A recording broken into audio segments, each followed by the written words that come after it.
Good morning. My name's Dr. James Underwood from the University of Cambridge Professional and Continuing Education, and it's a pleasure to be with you today in Bialystok and to give this presentation. Bialystok is a city that I've had a long relationship with over the years and I've visited many times. It's also a city where I've had a long connection with the university. So it's a pleasure to be here to give this recorded presentation and to be present personally afterwards for hopefully some discussion of it. So what I will do is I will now share my screen. I'll share a few slides. I'll talk for about half an hour, and then I will be there with you to discuss it afterwards. So this presentation is called Language Teacher Identities and Communities, Lessons from China and Vietnam. A little bit about me before I get going. I was a teacher and a school principal for 20 years, and I've been a lecturer and an academic for another 14. Right now, I'm the academic director at Cambridge University for courses and degrees in English language assessment and coaching. And that includes being the course director for the Masters in English Language Assessment, the only degree designed and affiliated to Cambridge University Press and Assessment, who you might know as the organisation which organises such things as IELTS exams and other many famous assessments in the world of English language teaching and learning. So today, what we're going to do is we're going to look at 4 research projects involving students and teachers from Vietnam and China. Why Vietnam and China? Well, I think there's a few reasons for that. First, just by chance, these are projects that I have been involved in, and teachers and teachers who I have worked with have been involved in these projects too. Secondly, both these countries have large populations, increasing global influence, high investment in education, and great emphasis on learning English. This growing significance of China in the world, I think, is already a very well-known thing in the Western countries. Perhaps the importance and significance of the rapid growth of Vietnam, less so. But it's a country with a very large population, over 100 million people, and rapidly growing, a young population. It's a country which has had what is sometimes called the Vietnamese economic miracle, which was extraordinarily rapid economic growth from the 90s onwards. And thirdly, it's a country with high investment in education and a highly educated, highly skilled population. Its government right now puts a great emphasis on learning English. So to me, any study about Vietnam, about understanding the world on a global scale, a good lens into it always is Vietnam and China. Sorry, my slides slid forward a little bit more than I intended there. Okay. So what we're going to look at today is 4 projects, 4 research projects. One on independent learning, including language learning. One on the challenge of being a creative teacher based in Vietnam. One on building communities and learning from each other, again focused on Vietnam. And then just one, the last one, looking at the role of practitioner research in building communities and identities among language teachers in China. So the first project, and each of these I was working with a key project lead who I'd like to thank and acknowledge, and then and also at the end I'll talk about some of the publications that have emerged from this set of projects. So the lead of this project was a lecturer in Vietnam called Selina Chang Nguyen, and 3 research questions guided the project that we did with her. And it was looking at what we were looking at, to put some context to this, was that great diaspora movement of Vietnamese students into international universities around the world, and what their experience of that was, and of developing their independent learning skills. So what we wanted to understand is to what extent do students see it as important to develop independent learning skills whilst in higher education, the challenges they face and how they overcome these, and how these students perceive the role of their lecturers in enabling them to develop their independent learning journey. So, independent learning skills is a vast and already much studied field. And this was indeed one of our first concerns when we designed and launched this project, was that this is a vast and much studied field. And therefore, our concern was, what did we have to add that's new?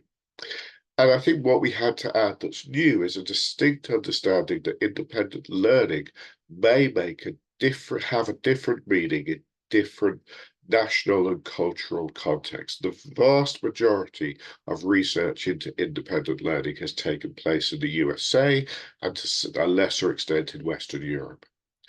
Relatively little has taken place in emerging economies such as Vietnam and China. But this is an overview, really, of where the literature and where the research field currently sits with independent learning. There's a great understanding of its importance and a kind of consensus among writers in this area of its importance. That independent learning boosts learning outcomes, it raises students' awareness of their ability, it's a strong foundation for lifelong learning, it's crucial for the labour market.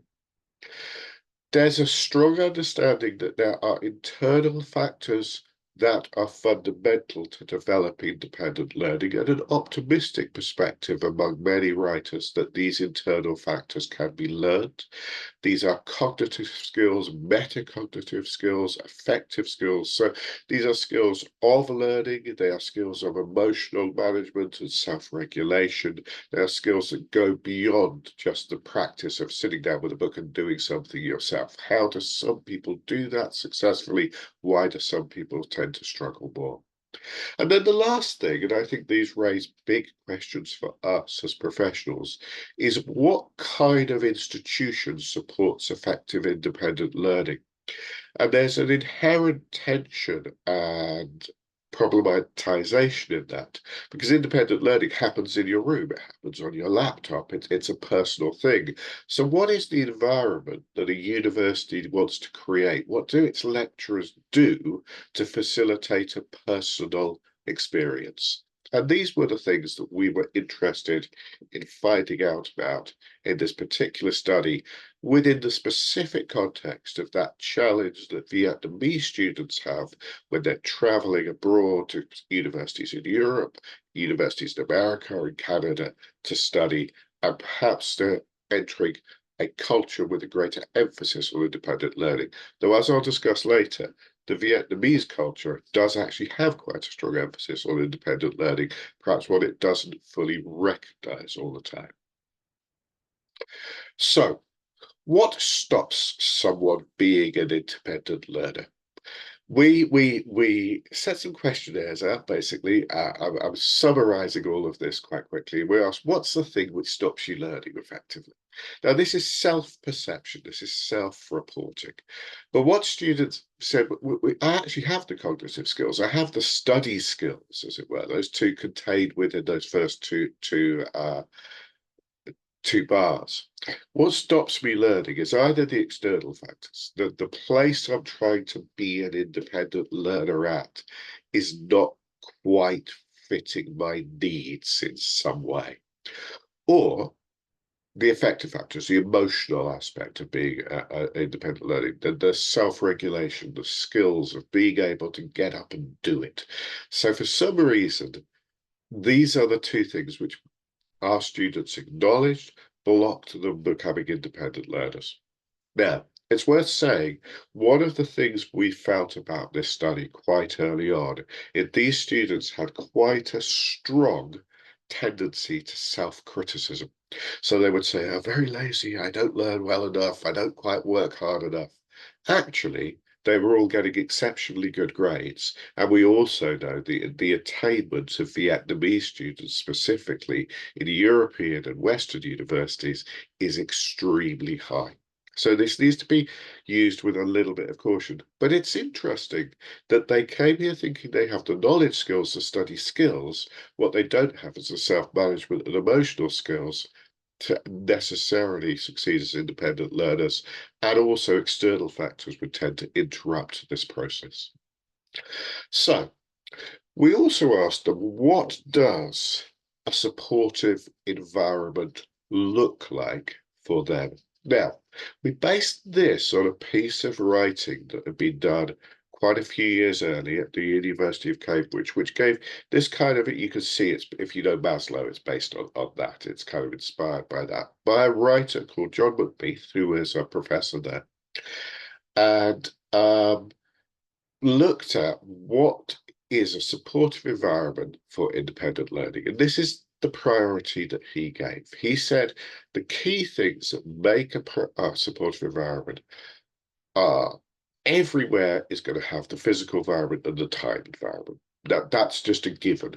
Okay, if you're a full-time student, then you've got the time environment, you've got a university with classrooms and whatever. The peer environment, who your peers are and how they support your independent learning, is what starts to make a difference as you work up that triangle. These become more than the kind of baseline. These becomes the things that make an institute distinct. And then the quality of the material resources, and then the quality of the tutor is it, although it's the triangle makes it look smaller, at the top it's the thing which changes a good institution to a great institution. Now, if you look at John McBeath, he did his research back in 1993. That's before the internet, that's before artificial intelligence. That's a different world. So we wanted to understand in 2024 what this all means. We found that the material resources were less important to students, and that makes sense, really, because the internet gives you the material nowadays. It doesn't matter where you are. The peer environment was tremendously important. Without a positive peer environment, why would you travel to study at all? The quality of the peers surrounding you and their attitude to independent learning. And finally, and this to some extent surprised us, they emphasized even more the role of the lecturer. But the role of the lecturer, not necessarily as a teacher, as a deliverer of knowledge, because that's all on the internet now, you can get the knowledge, but a facilitator of the learning process, someone they could go to for advice, for affirmation, for discussion. That they found absolutely fundamental to whether they felt the external environment for their independent learning process was positive. And some final quotations from this study that really illustrate that. I found that what I needed from my lecturers was affirmation and support.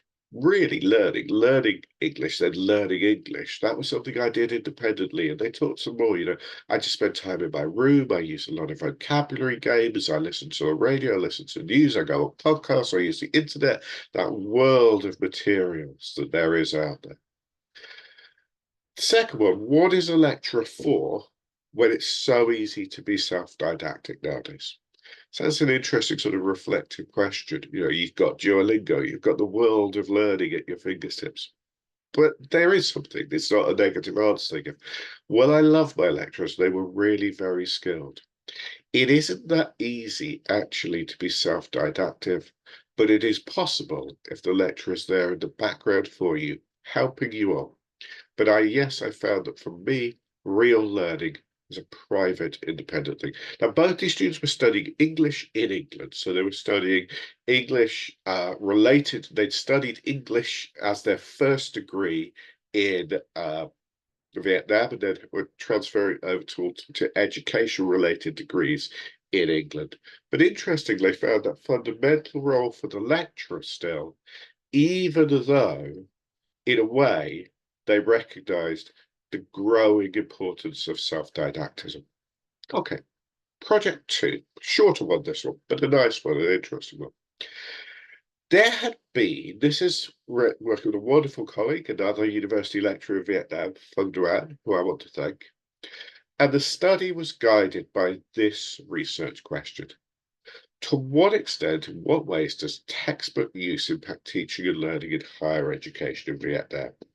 And the study involved lecturers in English from one university in Vietnam. Now, what had interested us with this was that a lot of research, because Vietnam would still be regarded as a developing country, a very, very rapidly developing country, and quite probably would be moved to be defined as a developed country within 3 decades at most. Its economy is moving at a very rapid speed.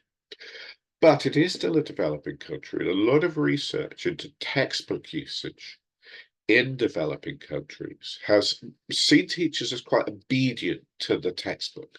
Teachers who are kind of, I cling to the textbook because perhaps I don't have the confidence, I don't have the training to be more creative. And we wondered if this was true because anecdotally, this wasn't really our experience of working with colleagues in Vietnam. So what we did find was increasing confidence amongst Vietnamese teachers who described how they felt in control with the way they used the textbooks they had. And as I've mentioned earlier, this is very different from previous studies in developing countries. And the next 3 quotations illustrate this very clearly. I designed lessons beyond the textbook very often, especially in speaking lessons. Follow the communicative approach for speaking lessons. So for one lesson, I go from mechanical drills so students will get used to the language, the vocabulary, the structure. Then I move to some free practice and some social activities. Now, to you and I, that may seem very, very well, this is how we've taught for 20, 30 years, whatever. Well, we found this very exciting in Vietnam because what we were finding, worth some context here, the Vietnamese government's put a lot of money into education in English and therefore a vastly and rapidly growing, predominantly young teaching population. So what we found, which was really interesting, was these young teachers are going, yeah, of course I'm creative. I do as I want, etc. I kind of develop things. I have the exam in my mind. I'm working towards it. I use the textbook. I move away from the textbook at times. Another 2 quotes. Well, I don't use everything in the textbook, so I've always liked to redesign the activities that we have. I also use other linguistic input. So I may use about 50 to 60% of the listening tests in the textbook, and then I'll use some authentic materials. So what we found, what was really interesting, is every single lecturer was describing their teaching practice like this. So what was kind of interesting to us, therefore, is this a new generation? Is this a new development in Vietnamese language teaching? Or is this something that studies have simply missed and they've gone in with a preconceived notion of the kind of the obedience of teachers in the developing world and haven't actually interrogated through the teacher's voice quite how teachers are and the creativity they actually display. The last thing about this short little study, which I hope is interesting to you, is it was also reflected in the way the students use the textbook. So we did interviews with the teachers, but parallel to this, we also did interviews with the, what am I trying to say? It's a questionnaire, not interviews, questionnaire with the students. So we asked the students at this university, a regional university, a good university, but not prestigious, in a relatively small city in Vietnam, how they used their textbooks. Again, previous research has tended to suggest a great deal of obedience and a lack of communicativeness. But actually, they use their textbooks often, or very often, fair enough. They use their textbooks for exams. They use their textbooks for self-study, but not predominantly so. And only 1/3 saw the textbook as their main study material. Now, of course, you could say that's a little bit worrying. What are they using? Are we fully in control? But again, it seemed to show parallel changes to the changes that are economically and societally happening in Vietnam in terms of the way these students perceived their studies and the way these students managed their own studies. Okay, so 10 minutes left, 2 more studies. We can fit them in. Project 3. So I've already talked about, this is with thanks to Tao and Nyo, another wonderful Vietnamese lecturer.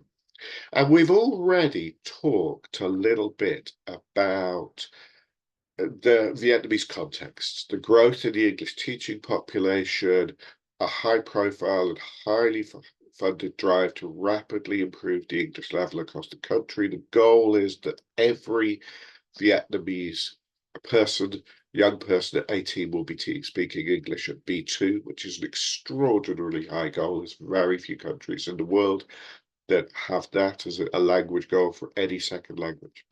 But also, of course, these young teachers need CPD, they need professional development.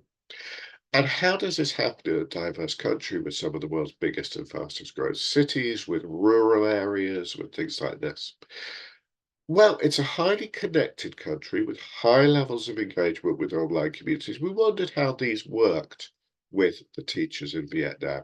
So our research questions were, what knowledge do Vietnamese ESOL teachers expect to share and gain from TESOL community groups or social media? And what other gains are there from group membership? So we started with a model that already exists, which talks about the benefits of online communities of practice, how teachers learn practice and strategies, ideas for teaching, how teachers reaffirm their purpose through such communities, and how teachers feel affirmed in their professional skills by such communities. And what we found was really interesting. Very large numbers of teachers join teacher-created online communities for the sharing of ideas. Okay, vast numbers. So the case study community we studied on had membership in the tens of thousands of language teachers. And we focused on a sample of 35 novice teachers and 23 experienced teachers. And what we found is they really highly valued these communities. They valued these communities because of the advice they got, the teaching strategies they learned, and these communities really exceeded their expectations of joining. These were very sophisticatedly designed, autonomously and teacher-led communities. Interestingly, as this brief table shows, I'm not sure if it's clear or not, but the knowledge shared by members was valued by also experienced teachers, valued the knowledge shared by members who tend to be younger teachers. And admins, in this instance, tends to reflect more experienced teachers.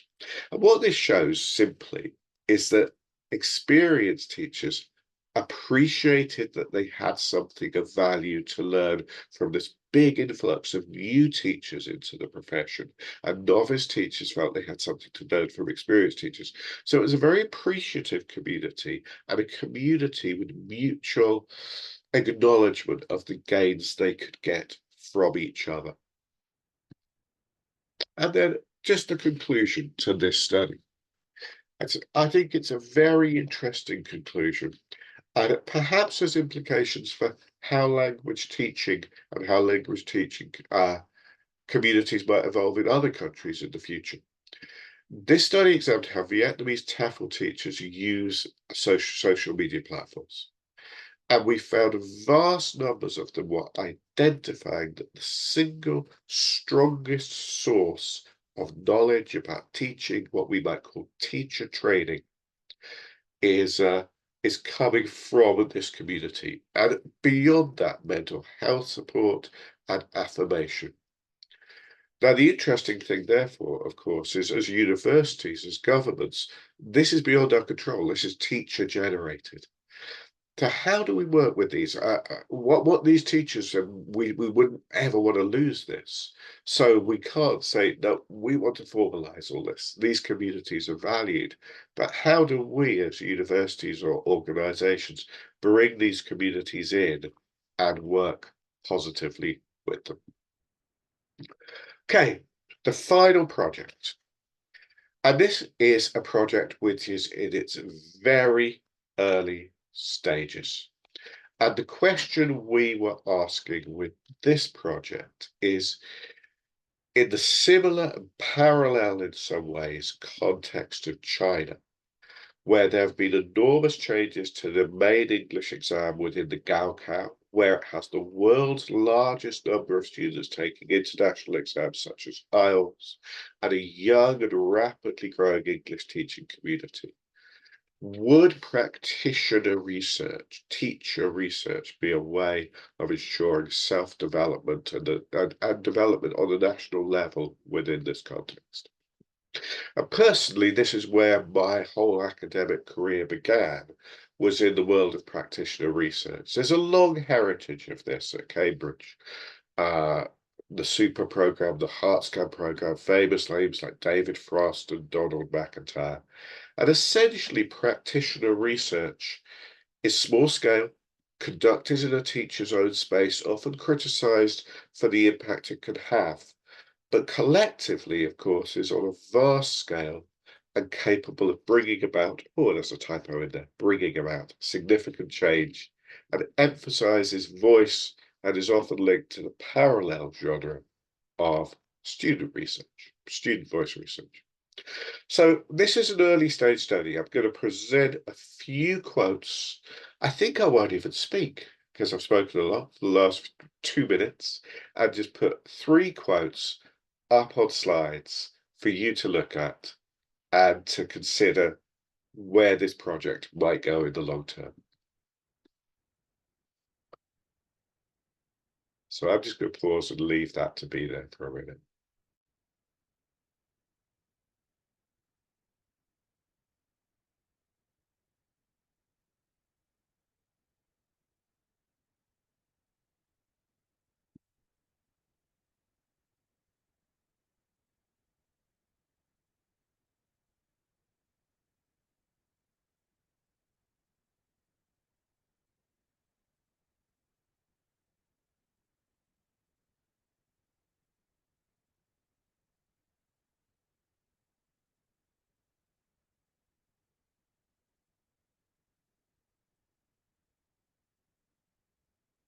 I'll go to the last one as well.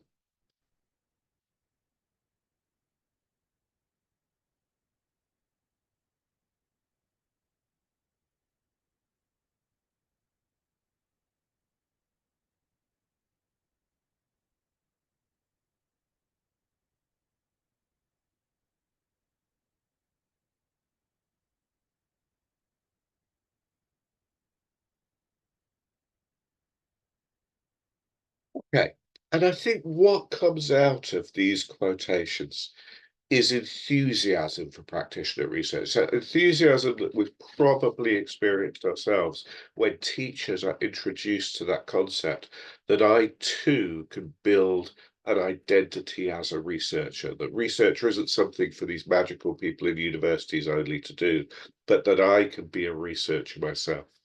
Where that goes long term, I don't know.